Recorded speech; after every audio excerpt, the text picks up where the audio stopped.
오늘 선포할 하나님의 말씀의 제목은 은혜를 잊지 않는 한 사람, 감사를 잊어버린 9사람입니다. 오늘 본문 말씀은 누가복음 17장 11절에서 19절까지의 말씀입니다. 자, 예수님이 십자가를 지실 날이 이제 눈앞에 다가왔죠. 주님께서 예루살렘을 지나가시는 길, 그곳은 사마리아와 갈릴리 경계 지역이었던 것입니다. 근데 이 작은 마을 하나를 예수님께서 지나가실 때에 10명의 나병 환자들과 마주치게 되는 대목이 오늘 본문에 등장하게 됩니다. 이 불쌍한 사람들 어떻게 예수님을 알고 있었던 것입니까? 아마도 떠돌이 나병 환자를 통해서 소문을 들었겠죠. 예수라는 분이 계신데 그분이 모든 질병을 고친다고 하더라. 그들은 예수님이 지나가실 것이라는 것을 미리 알고 간절히 기다리고 있었던 것입니다. 이 10명 중 9은 유대인이고 나머지 1명은 사마리아인이었어요. 평소라면 유대인들과 사마리아인들은 상종도 하지 않았습니다. 오히려 개와 같다라고 이렇게 비방을 했었고, 또 그들은 서로 대면하는 일도 전혀 없었죠. 그런데 이들 모두를 하나 되게 했었던 유일한 이유가 있었습니다. 무엇이었죠? 나병이라는 고통이 이들을 하나 되게 했었던 것입니다. 나병이라는 공통적인 그 아픔들이 민족적인 벽을 허물어 버렸던 것이죠. 자, 이들의 삶은 어떠했을까요? 여러분 유추해 보실 수 있으십니까?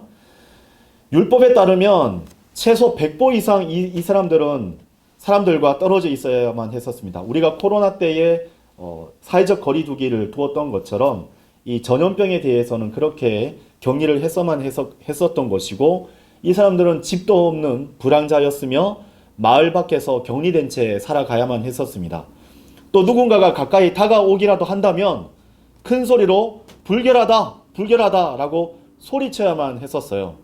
우리가 생각해 볼 수 있는 사회적 보장, 의료 혜택, 이들은 꿈도 꾸지 못했었습니다. 그들은 완전히 버려진 존재였던 것이죠. 그들에게서는 나는 특이한 악취와 참혹한 모습은 차마 눈뜨고 쳐다볼 수도 없었습니다. 음식물 쓰레기를 뒤져서 겨우 연명을 했었을 뿐만 아니라 그들에게 있어서 여러 가지 갖가지 비난과 멸시는 그들에게 참으로 아픔이었던 것이에요. 근데 이들에게 있어서 가장 큰 고통은 무엇이었을까요? 바로 가족과의 생이별이었던 것입니다. 사랑하는 아내의 웃음, 품에 안기던 그 아이들의 온기, 이제는 더 이상 그것을 경험할 수가 없어요. 모두 다 잃어버렸던 것입니다. 이들에게 있어서 직업과 명예, 희망도 다 사라져버렸던 것이에요. 죽을 날만 기다리고 있었던 것입니다. 그들은 밤새 예수님을 기다렸어요. 예수님 한 분에게 희망을 두었던 것입니다. 이들은 제대로 걷지도 못했고 지저분하고 살도 썩어져 가는 그 10명의 나병 환자들이었어요. 그러나 그들은 이제 희망의 끈을 붙들고 서로를 부둥켜 안은 채 예수님을 기다리고 있었던 것입니다. 이 사람들에게 있어서는 귀도 없고요, 코도 없고 손가락과 어쩌면 발가락도 다 떨어져 가지고 아주 흉측한 모습들이 있었을 것입니다. 그리고 그것을 채 가리기 위해서, 또 흘러나오는 고름을 가리기 위해서 또 붕대를 칭칭 감고 있었겠죠. 근데 보세요. 저기 멀리서 드디어 예수님이 보이십니다. 이들은 혼신의 힘을 다해서 소리쳤습니다. 주 예수여, 스승이여, 우리에게 자비를 베푸소서. 썩어가는 팔다리를 막 흔들면서 망가진 입으로 간절히 외쳤습니다. 예수님, 저희를 그냥 지나치지 마십시오. 이때 예수님의 반응은 어땠을까요? 질겁하시면서 눈길을 돌리셨을까요? 그렇지 않으셨습니다. 오히려 그들의 얼굴을 정면으로 바라보시면서 이렇게 말씀하셨습니다. 가서 제사장들에게 너희 몸을 보여주라. 나병의 치유는 제사장들을 통해서 확인받은 것을 통하여서 다시 정상적인 사회 가운데 진입할 수 있었던 것이거든요. 근데 주님께서 이렇게 말을 하고 그들이 그 말씀에 희망을 품고 그 자리를 벗어나자 어떤 일이 벌어졌던 것입니까? 그들의 몸 안으로 생명력이 밀려 들어오는 놀라운 일들이 벌어졌던 것입니다. 몇 달 동안 못 쓰던 팔이 움직이기 시작하고 회색빛 살갗에 새살이 돋아나기 시작했습니다. 떨어져 나갔던 코와 귀가 재생되고 순식간에 나병이 자신의 몸 안에서 치유되는 것을 그들은 몸소 체험했던 것이에요. 어땠을까요? 기쁨에 겨워서 소리 질렀을 것입니다. 사라졌던 다리와 팔이 자라고 의지했던 지팡이를 던져버리고 땅에서 껑충껑충 뛰면서 대제사장이 있는 그 마을로 이 사람들은 달려갔을 것이 분명하죠. 자, 이렇게 예수님과 제자들 그리고 나병 환자들의 만남은 이렇게 끝나는 것 같았습니다. 근데 갑자기 뒤에서 소리가 들립니다. 누군가 손을 흔들면서 뛰어오고 있었던 것이죠. 놀랍게도 그건 아까 그 나병 환자 중 한 명이었습니다.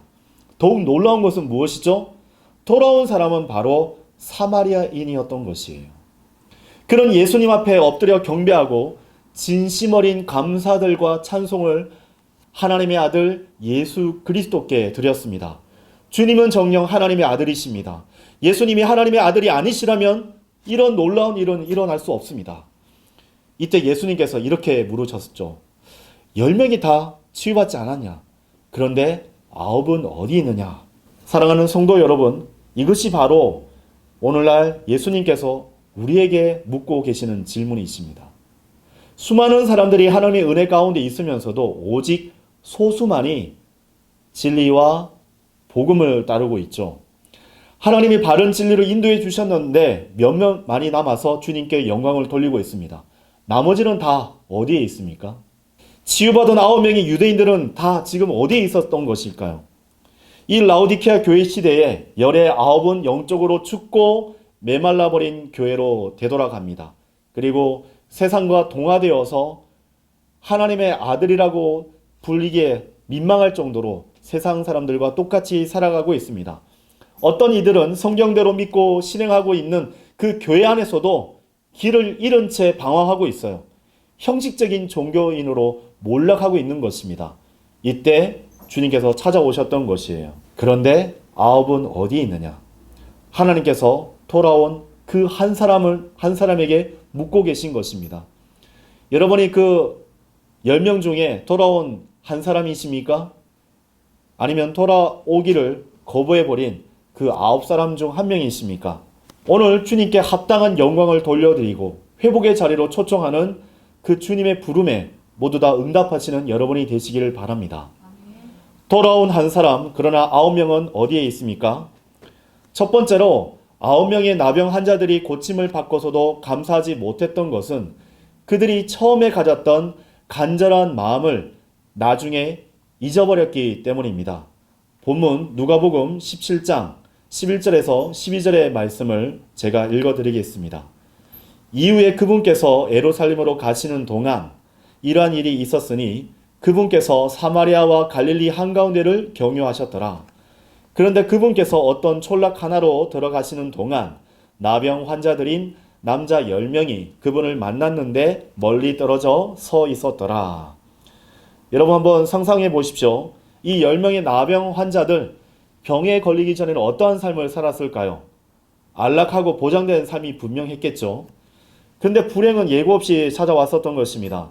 제사장으로부터 당신은 나병 환자입니다 라고 천청별력 같은 선고를 받은 순간 그 모든 것들이 끝나고 말았던 것이죠.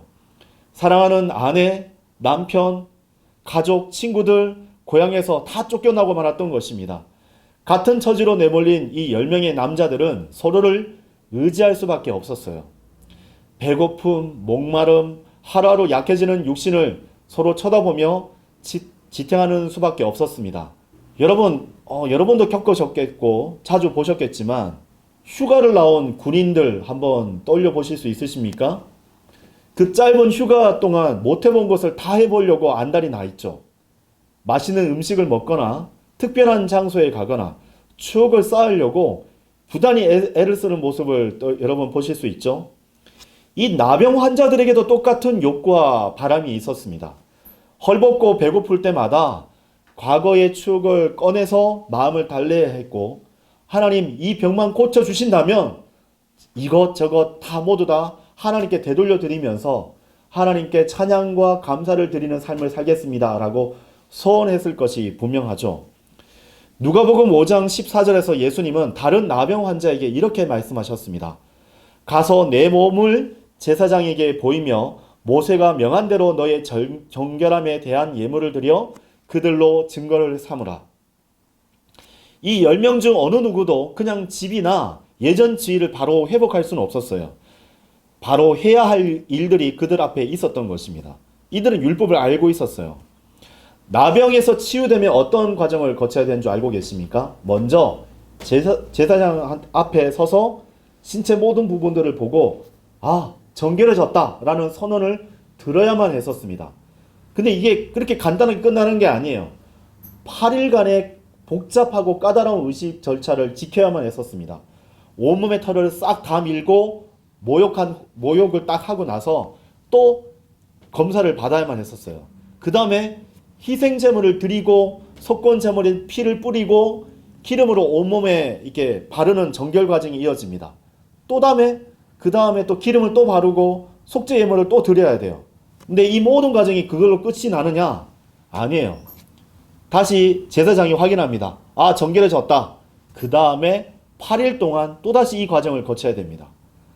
8일 동안 이 과정을 했고 또 제사장이 확인한 다음에 또 8일 동안 확인한 다음에 이 나병이 재발했는지를 최종적으로 점검한 후에 드디어 이 사람들은 사회로 기속될 수 있었던 거예요.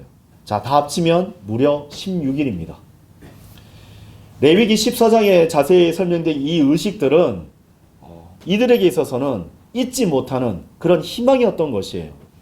이 10명의 나병 환자들이 앞다투어 달려간 이유, 여러분 드디어 이해하실 수 있으실 테죠. 근데 9명의 나병 환자들은 원래의 삶으로 돌아가기만을 갈망했었던 것입니다. 내 아내와 가족에게 돌아갈 거야. 내 지위와 그 잃어버렸던 명예를 회복할 거야.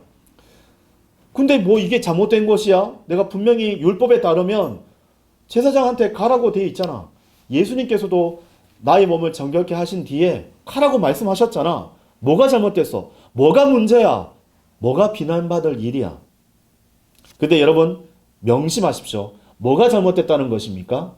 주 예수 그리스도를 먼저 만나지 못한 채 행하는 모든 일은 헛된 것입니다. 오늘도 수많은 사람들이 주일이 됐다고 해서 예배에 참석한다고 다 앉아있죠. 그들 가운데 복음을 통하여 주 예수 그리스도의 은혜의 복음을 믿고 구원받은 사람이 과연 얼마나 될까요? 안타까운 일들이 오늘날 이 땅 가운데 벌어지고 있는 것입니다. 먼저 주 예수 그리스도를 인격적으로 만나고 거듭나야만 하나님과 관계를 회복하고 시작할 수 있는 것입니다. 종교적 의식을 회복한다고 해서 종교적 의식, 새벽 예배나 주일 성수나 11조와 갖가지 헌금들과 교회의 다양한 봉사를 한다고 해서 그 사람이 하나님과의 관계가 회복되는 것이 아니에요. 분명 이 9명은 예수님의 놀라운 능력, 곧 하나님의 능력을 체험했던 사람들입니다. 그들은 하나님의 능력을 체험한 것에 대해서 살아있는 증인들이었던 것이에요. 누가복음 5장 14절에 따르면 가서 너희 자신을 제사장들에게 보이라 라고 선언하고 계시죠. 자, 이 나병 환자들은 병을 치유받은 후에 어떻게 됐을까요? 그들은 능력 있는 간증을 가지고 있었던 것이에요.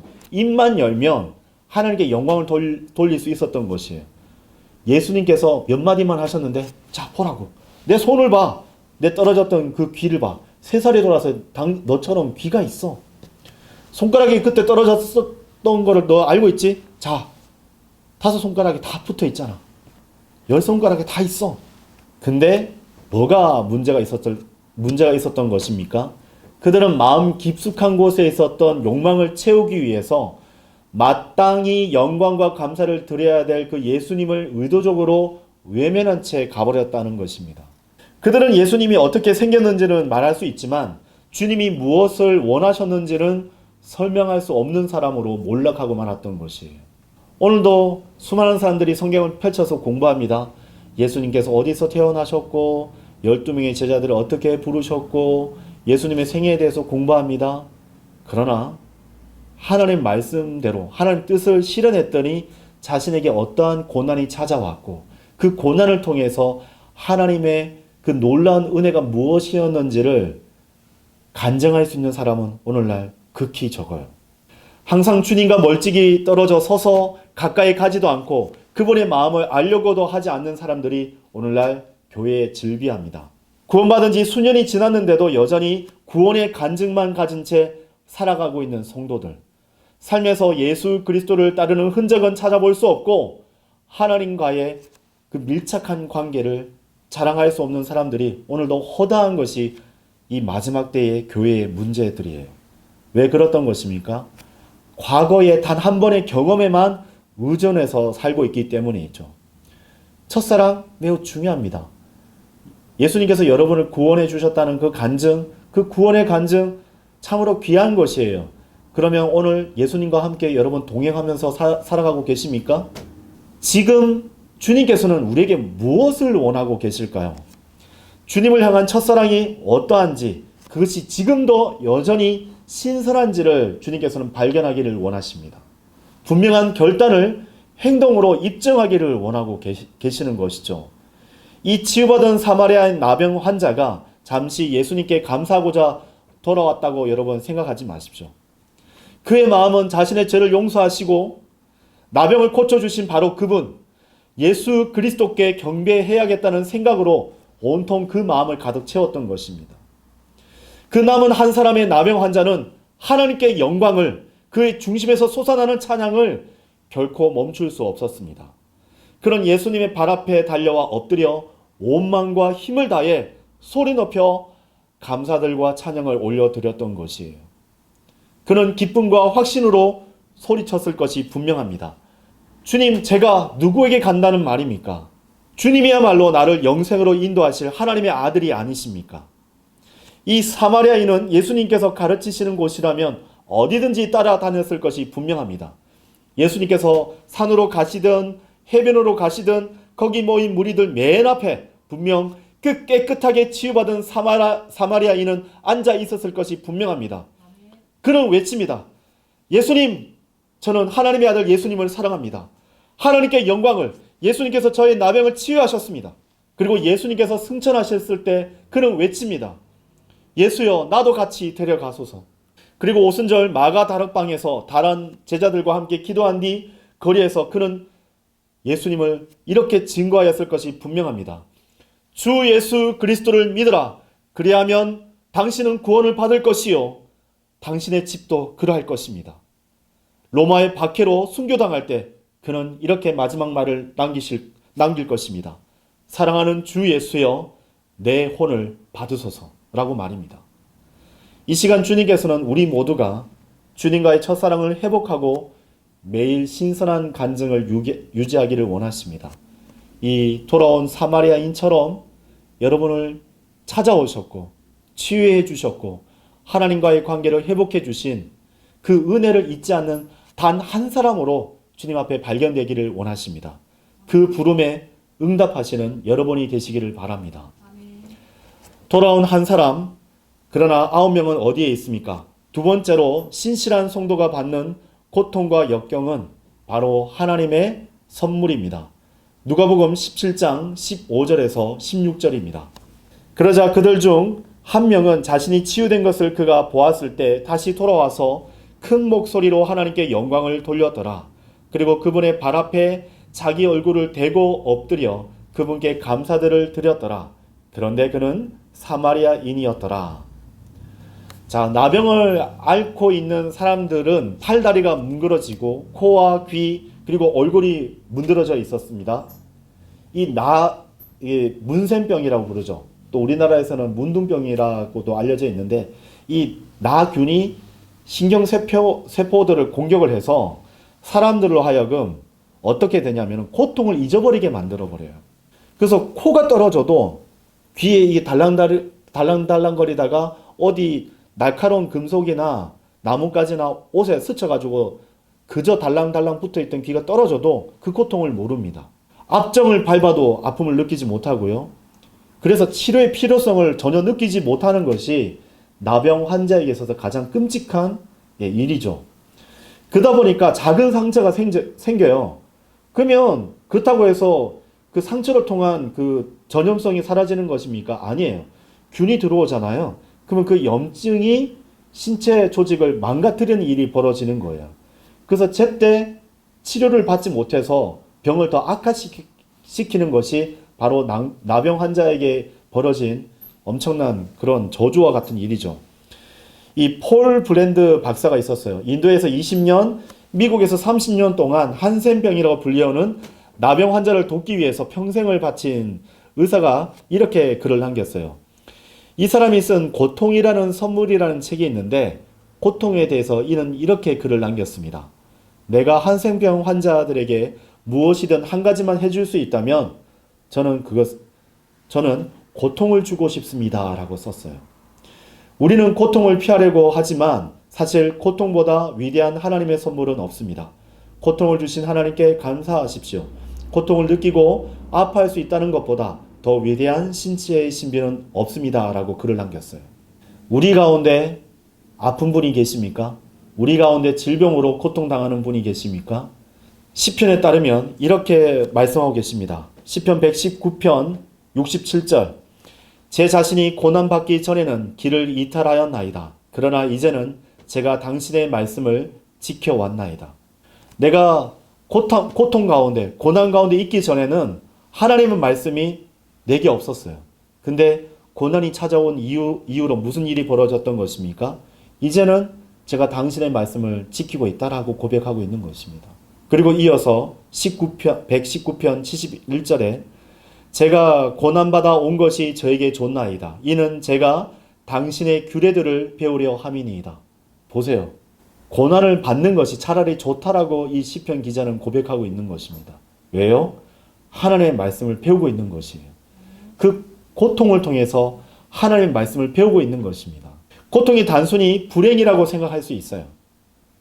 그러나 그 고통을 통해서 우리는 하나님께로 더 가까이 다가갈 수 있습니다. 하나님께서 그 고통을 도구 삼으셔서 우리로 하여금 성숙하도록 만들고 계시는 것입니다. 사람들이 피하길 원하고 없으면 하는 그 고통이 진실로 하나님의 가장 위대한 축복인 것을 발견하게 됩니다. 우리의 인생에서 가장 힘들고 어려웠던 순간을 여러분 떠올려 보십시오. 어쩌면 그러한 고통 가운데 서 계십니까?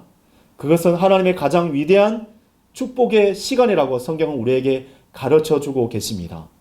우리의 인생에서 가장 힘들고 어려웠던 순간은 결코 하나님께서 우리를 버리신 것이 아니라 우리를 가장 사랑하시는 순간입니다.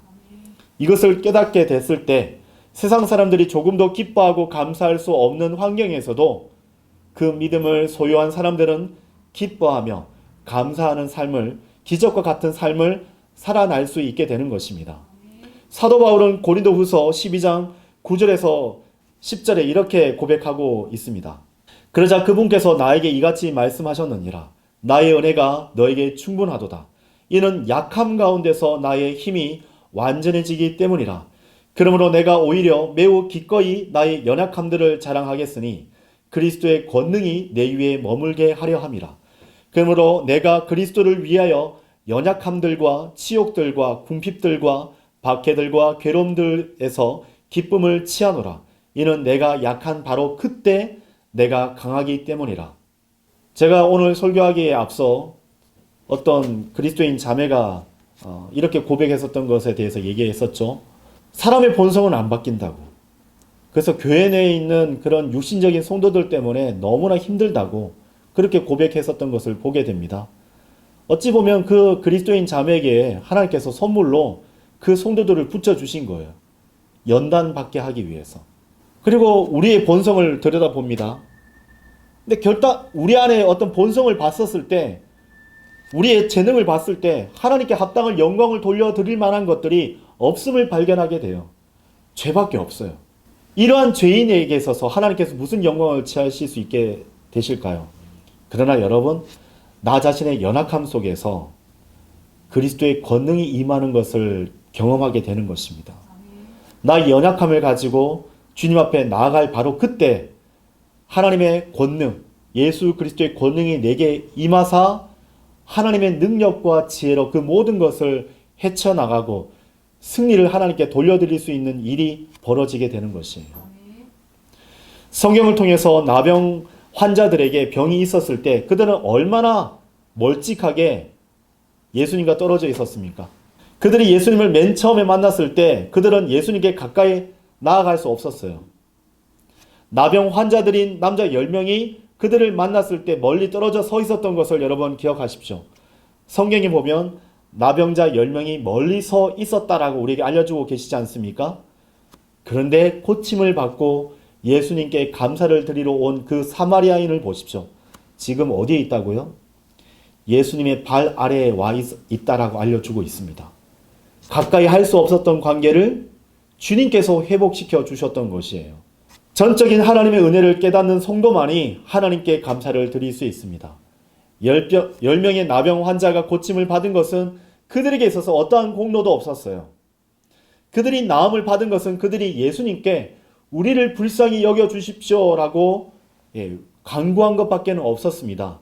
오로지 예수님께서 그들을 불쌍히 여기셨기 때문에 그들이 고침을 받았던 것입니다. 그런데 예수님께서 그들을 고쳐주셨을 때 단순히 육신적인 질병뿐만 아니라 하나님과의 관계까지도 회복시켜 주셨습니다. 이것이 지금 저와 여러분이 하나님께 감사드릴 수 있는 제목이 되는 것입니다. 원래 저와 여러분은 죄로 인해서 거룩하신 하나님과의 단절된 관계 속에 있었던 사람입니다. 근데 하나님께서 그런 죄로 인한 고통을 주셨잖아요. 그래서 우리 안에 있는 죄를 보게끔 했던 것이잖아요. 그래서 어디서 와서 왜 살며 어디로 가는지 알지 못하는 그때에 나는 죄인으로 소이다. 나는 죽어서 심판받아 지옥에 갈 수밖에 없는 죄인입니다. 라고 하고 있는 그때에 예수 그리스도께서 찾아오셔서 우리를 지옥으로부터 구원해 주셨지 않습니까? 뿐만 아니라 그 십자가의 보혈로 우리와 하나님 사이의 단절된 관계를 회복시켜 주셨고 우리를 고아처럼 내버려 두지도 아니하시고 이제는 아무 일에도 염려로 가득 차지 말라. 다만 매사에 기도와 간구로 감사들을 드리면서 너희의 요청들이 하나님께 알려지도록 하라라고 기도로 통한 풍성한 삶으로 지금 우리를 이끌어주고 계시는 것입니다. 이렇게 하나님의 은혜와 사랑을 생각하면 어찌 하나님께 감사드리지 않을 수 있겠습니까? 어떻게 하나님의 은혜와 사랑을 알면서도 어찌 하나님께 찬송을 부를 수 없는 상태로 침묵을 지키고 있겠습니까? 하나님의 말씀 안에 서 있는 여러분이 되십시오. 하나님과 친밀한 관계를 유지하는 여러분이 되시기를 바랍니다. 돌아온 한 사람, 그러나 9명은 어디에 있습니까? 마지막 세 번째로 주님께서는 감사하는 자를 찾고 계시고 성도가 하나님을 향한 감사들을 회복하기를 원하십니다. 오늘 본문 말씀 누가복음 17장 17절에서 18절 말씀입니다. 이에 예수님께서 대답하시며 이같이 말씀하셨느니라. 10명이 정결해지지 아니하였느냐? 그러나 9명은 어디에 있느냐? 이 타국인 외에는 하나님께 영광을 돌리려고 되돌아오는 자들이 발견되지 않는도다. 여기에는 본문은 10명의 나병 환자가 다 고침을 받았지만 돌아와서 감사를 드린 사람은 한 사람, 그것도 사마리아 사람 한 명밖에 없었다는 것을 강조하고 있죠. 우리는 이 물음에서 주님께서 감사하는 사람들을 찾고 계신다는 것을 발견할 수 있습니다. 사실 10명 중에 누군가 감사를 잊어버렸다고 그것은 온당 하나님의 말씀을 듣지 못한 이방인이어야 했음이 분명하죠.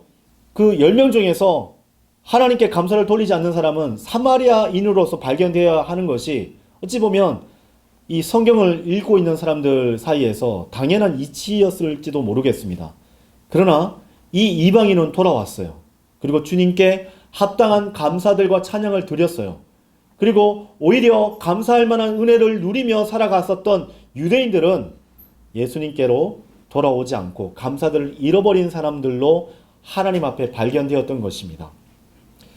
본문을 통해 하나님의 사랑을 가장 많이 받은 유대인들이 오히려 감사하지 않는 것에 대해서 예수님께서 큰 실망을 하신 것을 우리에게 알려주고 계신 것입니다. 사람들은 감사함에 있어서도 조건을 찾을 때가 많이 있죠. 그러나 하나님께서 원하시는 감사는 자신의 처지와 상황을 뛰어넘는 고백이 되어야 합니다. 독일의 암병원에서 중년의 그리스도인이 여러분 이 혀에 암이 생긴 거예요. 그래서 입원을 해야만 했었습니다. 그리고 이 혀에 발생한 암이 전이되는 것을 막기 위해서 또 이 뇌에 도달하기 전에 혀를 절단하는 것밖에 없다는 통보를 받게 된 것이에요. 얼마나 끔찍한 통보입니까? 수술을 받는 날 마취 주사를 손에 든 의사가 누워있는 환자를 보고 조심스럽게 물었어요. 선생님, 혹시 자신의 입으로 얘기할 수 있는 마지막 말이 될 것 같습니다. 마지막으로 하실 말씀은 없으십니까? 환자가 이 세상에서 말할 수 있는 마지막 기회를 준 것이죠. 수술실에 있던 주 집도의와 보조의사 그리고 간호사들은 이 환자가 마지막으로 무슨 말을 할지 궁금해했었습니다. 그 성도가 지극히 눈을 감자 눈에 고여있던 눈물이 흘러내렸어요. 그리고 마지막으로 이렇게 말하였습니다. 주님 감사합니다. 주님 감사합니다. 주님 감사합니다. 이 말을 3번 반복한 것으로 마지막 말을 남겼다고 합니다. 예언자 하박국은 이렇게 말하였습니다. 비록 무화과 나무가 무성하지 아니하고 포도나무들 안에도 열매가 없으며 올리브 나무에 수고한 것이 끊기고 밭들이 아무 음식을 내지 못하며 우리에서 양떼가 끊어지고 외양간들에 아무 소떼가 없을지라도 나는 여전히 주를 크게 기뻐하겠노라. 나는 나의 구원의 하나님을 즐거워하겠노라. 하박국 3장 17절에서 18절까지의 말씀입니다. 하박국은 남유다가 바빌론에 의해서 멸망당하기 바로 직전에 활동했었던 예언자였죠. 유대인들의 죄가 크게 달아났고 하나님의 심판이 얼마 남지 않는 상황 가운데 있었습니다. 하나님의 심판이 그들에게 임하였던 것입니다. 하나님께서 그 땅에 기근을 주셨어요. 그래서 무화과 나무잎이 마르고 포도나무에 열매가 없었던 것입니다. 외양간은 있는데 그 안에 마땅히 있어야 될 소떼가 이미 사라진 지 오래예요.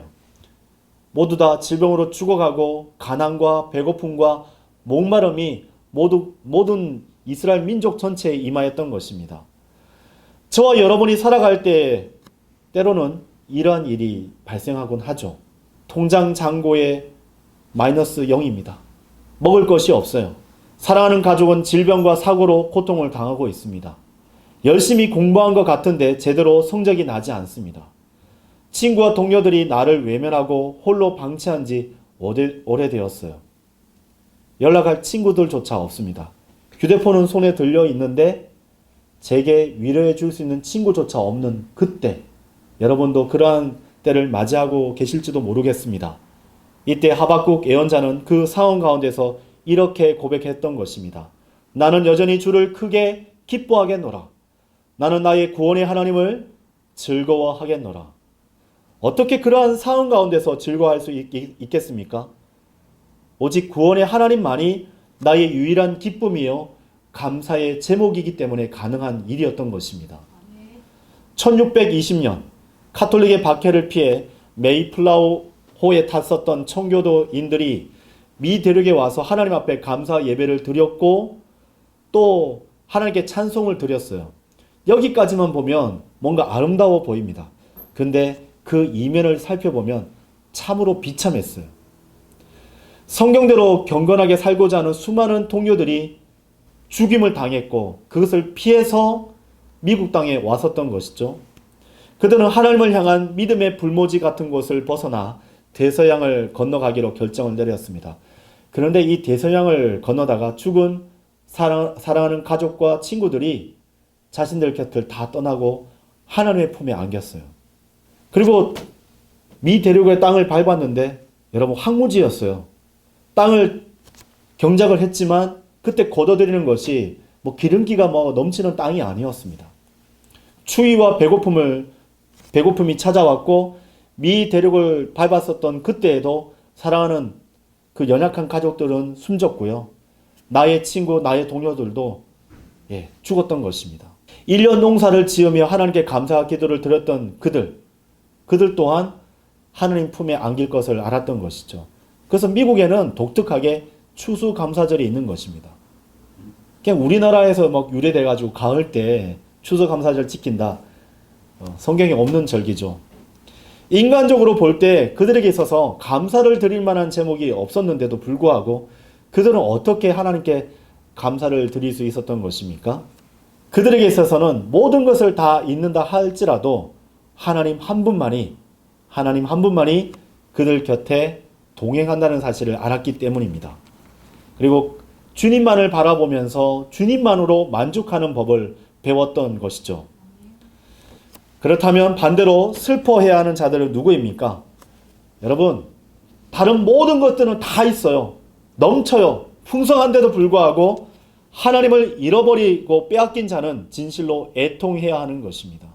왜냐하면 그 삶에서 구원과 기쁨이 없기 때문이죠. 우리 안에 하나님을 향한 감사가 회복되기를 여러분 간절히 원하셔야 됩니다.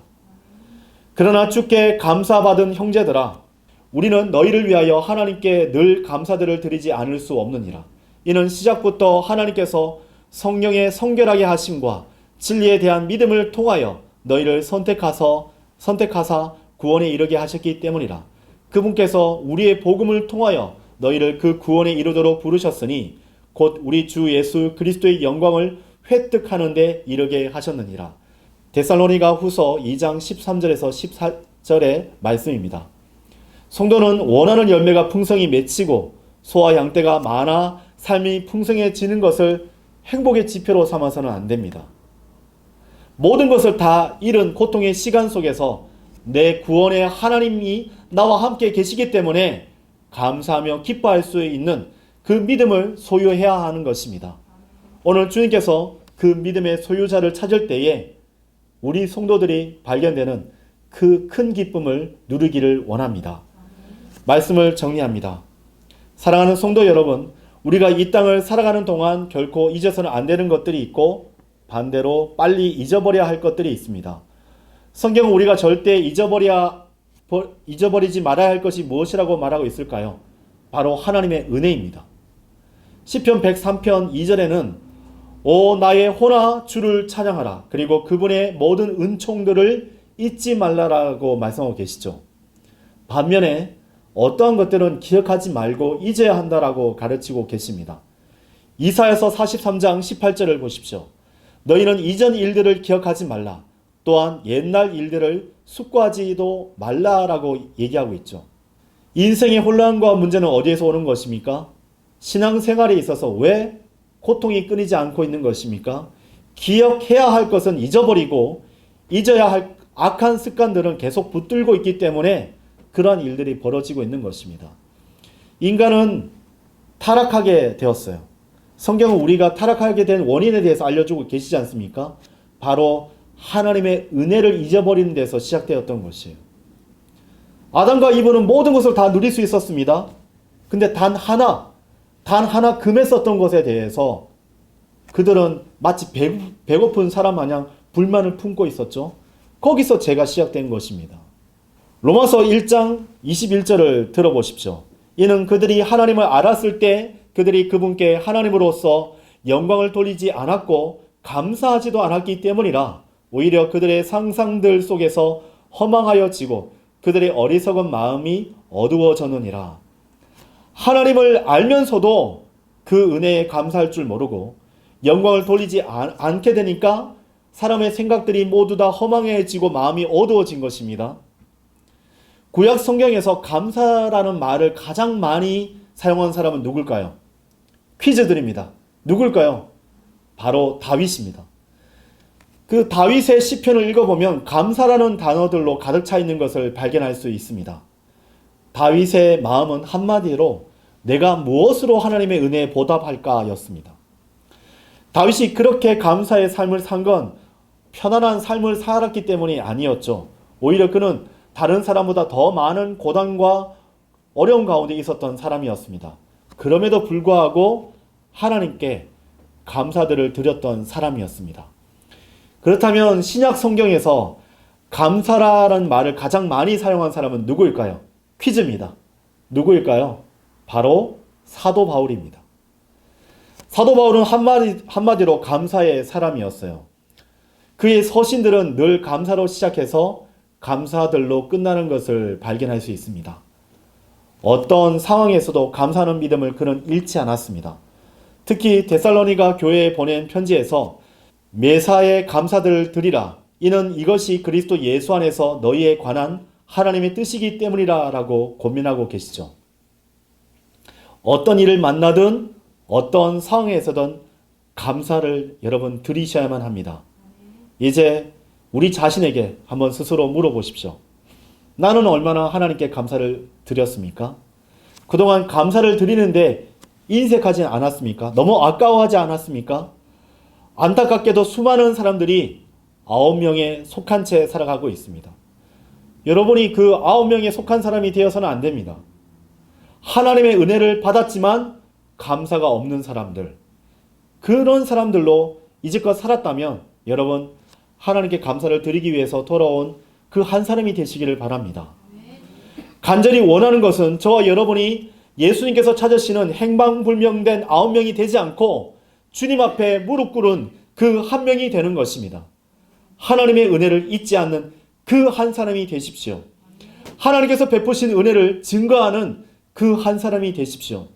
모든 일의 시작과 끝이 하나님을 향한 감사들로 풍성한 그 한 사람이 되시길 바랍니다. 하나님께서 기뻐하시는 한 사람이 되기를 바라며 이 설교를 마치겠습니다. 감사합니다.